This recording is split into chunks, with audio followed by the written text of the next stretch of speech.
Hello everyone, welcome to the lecture series on calculus.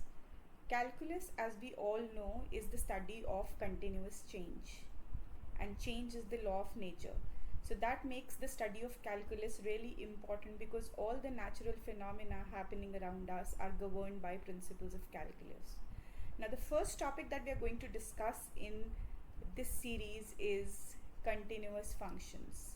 In this video, we are going to talk about these four primary points. Number one, what do we mean by continuity of a function at a given point?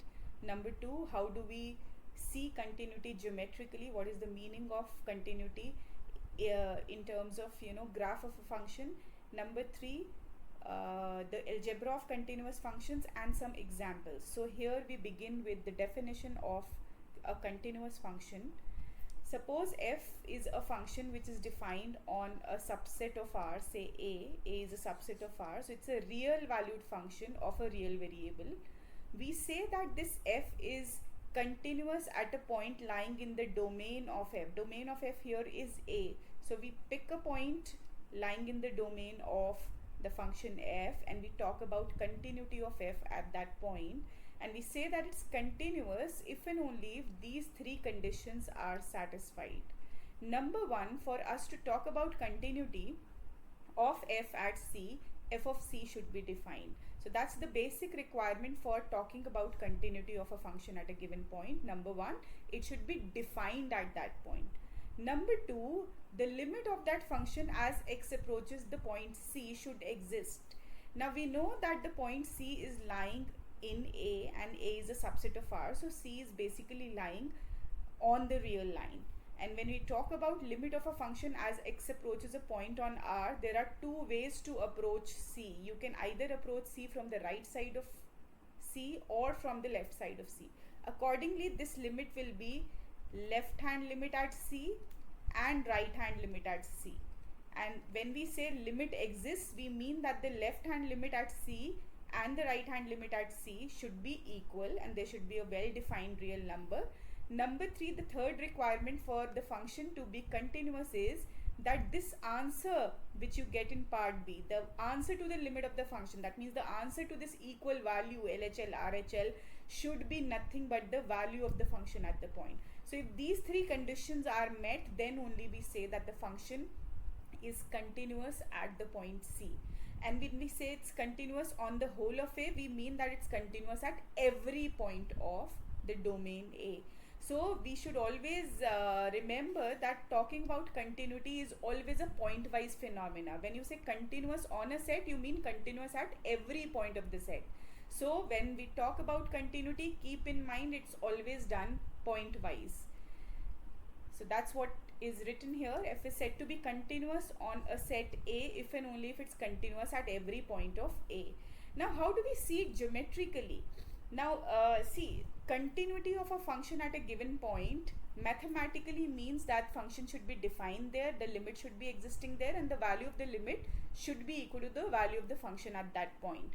Now if we start sketching the graph of such a function, then continuity at C will mean that the left hand limit of the function at C and the right hand limit of the function at C should be equal to the value of the function at that point C. So basically, graphically we mean to say that as the graph of f passes through C, there is no break. You don't have to lift your pen or pencil while sketching the graph. The graph is a continuous sketch which you can make without lifting your pen or pencil. So that's what continuity at a point means, and if there is continuity on the entire domain, then you say that it's continuous throughout the given set wherever it is defined, whatever is the domain. Now some basic examples of continuous functions are: number one, polynomial functions are all continuous.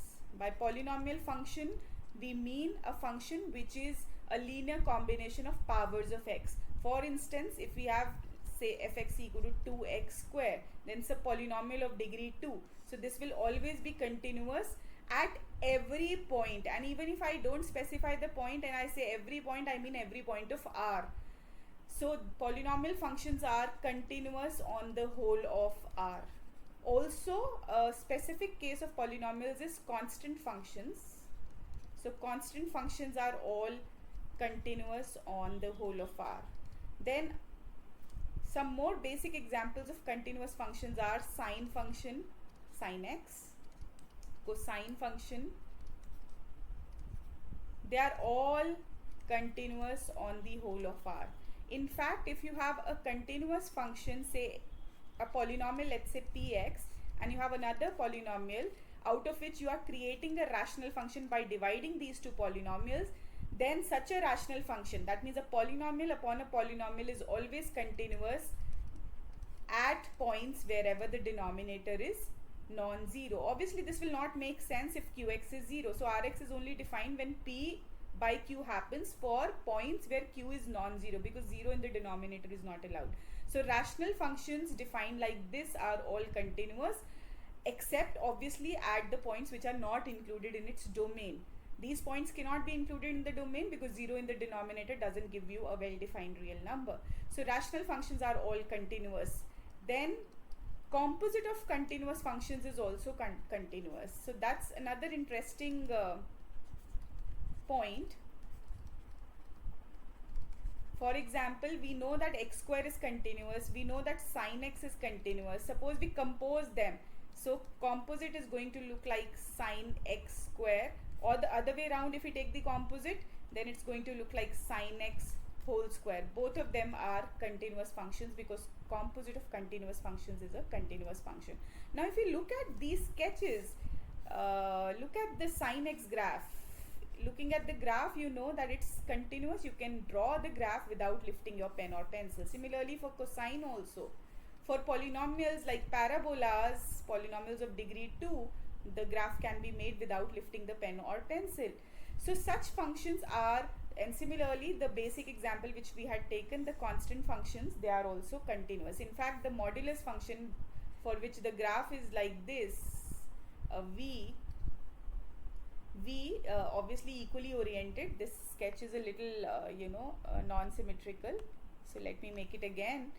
So this mod x graph, if you recall, mod x is x if x is greater than or equal to 0, and it's minus x if x is less than 0. So this graph is also a continuous function. So these are some basic examples of continuous functions, and algebra of continuous function tells you that if you have two continuous functions, say f and g, they are continuous on a common domain A, this would imply that f plus g, f minus g, f dot g, by dot I mean the product of two continuous functions, these are all continuous on the same set. In fact, if f and g are continuous, then their quotient function f by g is also continuous, but here there is a caution. It will be continuous on A minus g, where g is the set of those points such that gx is non-zero. So you have to exclude the points where g is 0 and then talk about f by g. So f by g is continuous everywhere except where the denominator function gx is 0. So denominator vanishing will mean f by g not defined there, and hence continuity cannot be talked about, because the basic requirement for us to test continuity is that the function should be defined at that point. For us to be able to talk about continuity, the preliminary criterion is that the function should have a well-defined value there. So let's do one example. So such functions which have the same definition, sin x remains sin x all through R. X square has a unique definition, x square all through R. But sometimes we come across functions which are branched functions. That means they have different values in different branches of the domain. For example, suppose you have x, suppose there's a function which is defined on, let's say 0, 2, and between 0 and 1 it's taking the value x, and let's say 2x if x is between 1 and 2. So look at this function. Whenever you come across a branched function, then please always take a pause at the branching point, the point where there is a break in the definition of the function. You can see that x in itself, if you take fx equal to x all through R, it's a continuous function being a polynomial. It's a monomial in fact. It's a straight line.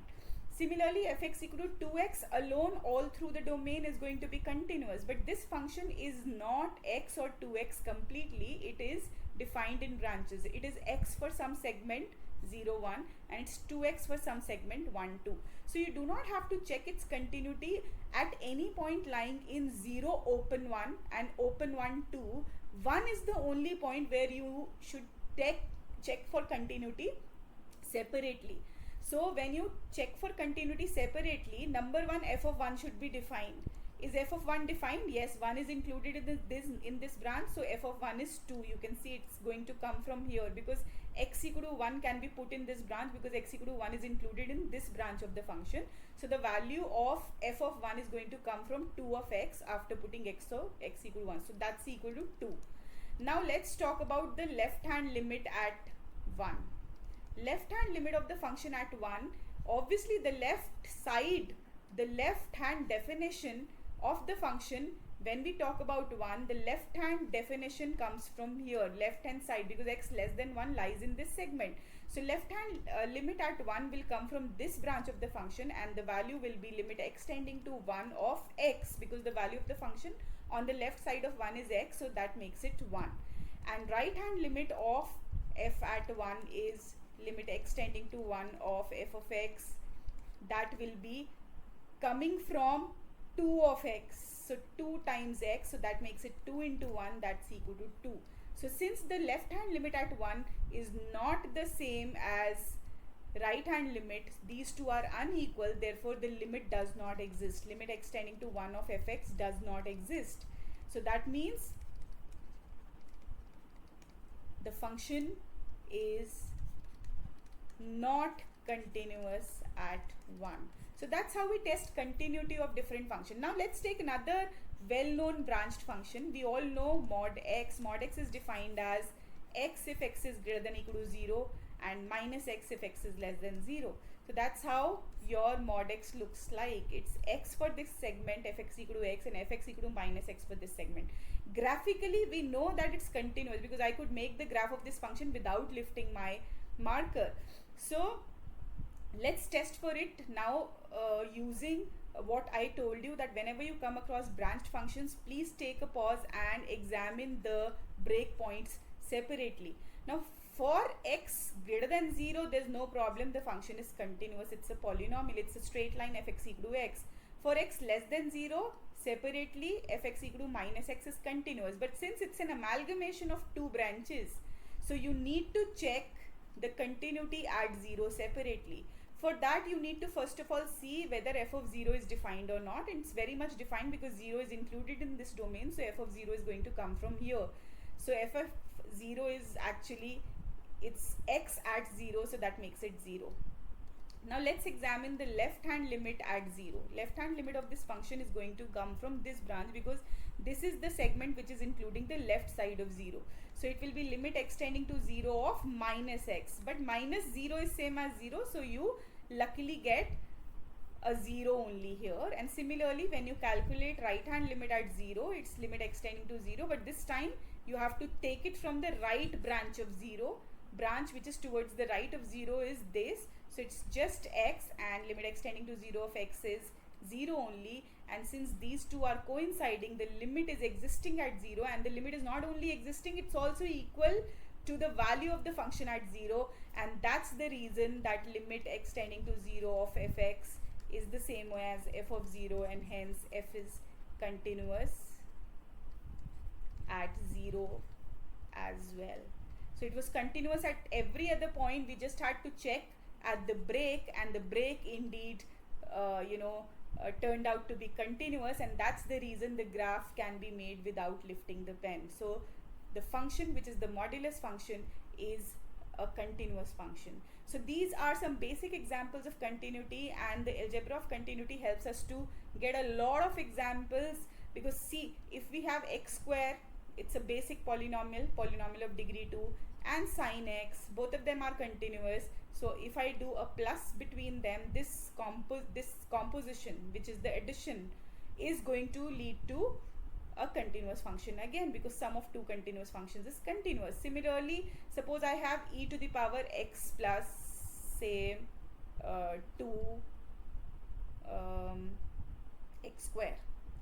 Now since x plus 2x square is continuous, exponential is continuous, so this is a composite of two continuous functions and hence this is also continuous. So that's how we can create infinite number of continuous functions just taking different kinds of compositions, playing with the basic functions that I've told you, polynomials, sine, cosine, constant functions, exponential, they're all basic continuous functions, and through these basic continuous functions we can do plus, minus, multiply, divide, and any kind of composition can be taken because composite of two functions is always continuous on the domain of its existence. So that leads to the generation of a lot of continuous functions, and that's how you test continuity. Always keep in mind that whenever you are asked to test continuity of a function at a point, the first thing that you should see is whether or not the function is defined at that point. If it is defined, very good, go ahead and test for finding the limit, the existence of the limit of the function at that point. If the left hand limit and the right hand limit are equal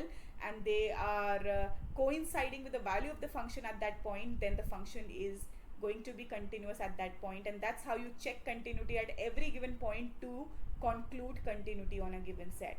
Now in the next video we are going to discuss a lot of examples on testing continuity, and then we are going to discuss types of discontinuities as well. For now, this is the end of this video. If you like the video, please subscribe and share forward. Thank you so much for watching.